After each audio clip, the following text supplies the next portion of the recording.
Doctor Strange is officially getting a sequel. It's been like 3 years? It's been a really long time, like, us really waiting. We sat there and they originally said that they want to. Like, this is the kind of future they want to do.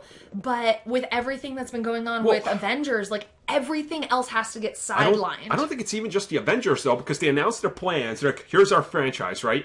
And then they're like, oh no, we got Spider-Man, we got to shuffle stuff around. So things changed, but honestly, have you missed Doctor Strange? Because it's like, he had a phenomenal movie. He did. Then he's been in Thor. Oh, yeah. He's been in Avengers. He's going to be in the next Avengers. And by the time his movie comes out, it'll be a year between Endgame and his movie. So they're like, oh, you're barely going to miss the dude, right? Like, it's like, because they constantly keep these characters in your mind, so even if it's 5 years between a movie, whatever, I'll take it. Well, luckily enough, like, the MCU has kind of gotten that down. Like, you can't miss a character because, as we already know, for next year alone, in the first quarter, we have 3 Marvel movies coming out. And you know that in Far From Home, there's gonna have to be some other one of the characters. We have all of the Avengers in something. So there's never gonna be a time that we miss these characters. They're so smart about that. And remember, like, they had Age of Ultron. And right after that, they had Ant-Man. Yes.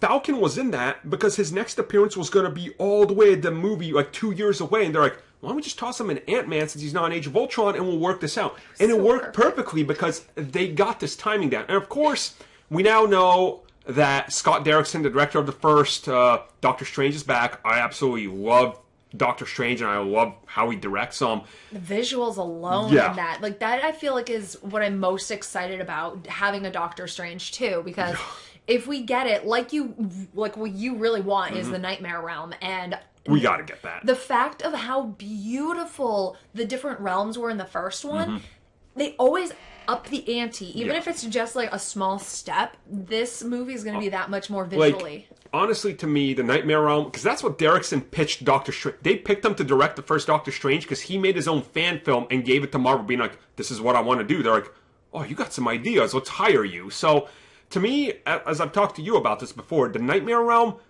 has to limit Doctor Strange. And in Infinity War, he uses like 15 spells. He's now a Sorcerer Supreme. Like, he can travel through time, look in the future and everything. You got to limit him. My idea has always been the Nightmare Realm should be the consequences of him seeing the realities where they die. So he should be scarred, and he should be thinking that the nightmares are from their loss. But reality is, it's the actual Nightmare Realm that he's getting dragged into because they want to kill him. Like, to me, that would make sense, Like, you got to change it from the comics, but, do that. And what would you want to see from the Nightmare Realm, like, visually? Like, what do you want? Oh, man, that's really kind of hard, because if you stop and you think about everybody's normal nightmares, like, I feel like that's kind of what they'll do at first. Like, maybe his first step into the Nightmare Realm will be, look, what almost every other person on Earth is afraid of: clowns. Like, something similar to something like that. Like, Pennywise! Yeah, we're gonna get, like, Pennywise or something. But, no, not him, but have something, like, small step of a fear, like a clown or a spider, and then he just is like, he brushes it off.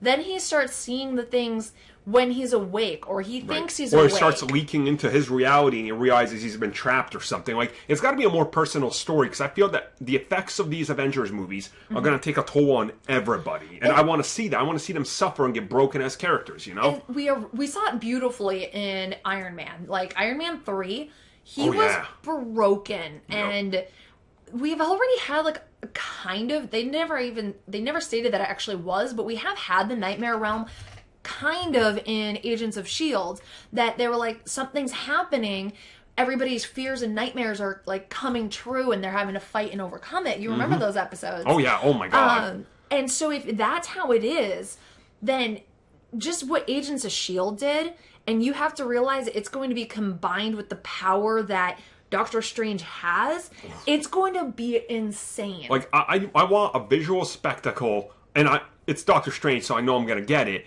but I also want the personal story, which the first one did have, because it definitely had a personal story about Strange and what I want a little bit of, and this is just me because I love the character, but I need more of Mordo.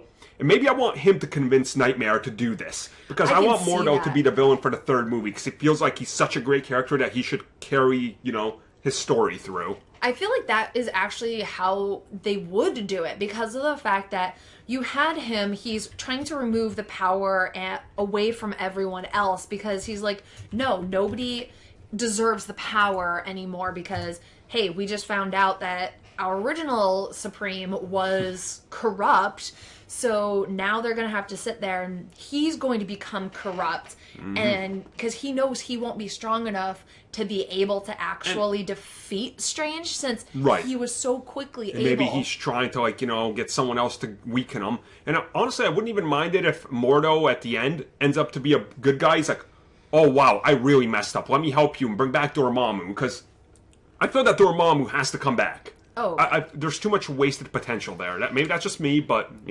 I feel Dormammu, because of the fact that he was never actually killed, he was just tricked, that he'll be back. And because that was a big complaint a lot of people had, except for Loki, that all of the villains are killed within the first movie.